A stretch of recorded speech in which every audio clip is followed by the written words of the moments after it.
September is Sickle Cell Awareness Month, and in this evening's edition of A Ray of Hope, we highlight one foundation which has been assisting those affected while raising awareness and reducing stigma for over 30 years. Here's Kian Morgan. For many people diagnosed with a sickle cell disease, the hospital is like a second home. From blood transfusions to leg ulcers, the condition oftentimes prevents patients from living a normal life. Some are also discouraged from furthering their education. That's where the Sickle Cell Support Foundation of Jamaica at the University Hospital of the West Indies comes in. Established in 1992, it seeks to empower and breathe life into sicklers who've given up hope.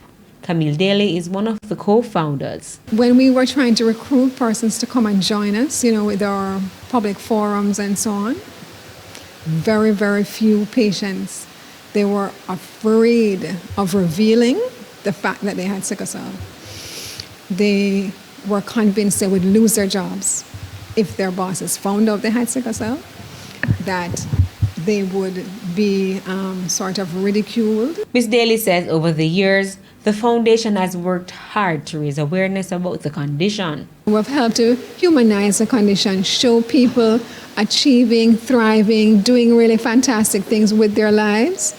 And I think this has empowered people. Which is why for the foundation's 30th anniversary, students were assisted with scholarships and bursaries. This, she says, will inspire them to continue fighting. The tertiary scholarships are for those who did well and have matriculated to college. The bursaries now will provide opportunities to take CXC subjects if you couldn't take them because you were too ill in high school, or you can do a training course and get a marketable skill. My biggest aspiration is to open up my own chain of pharmacy in Jamaica, and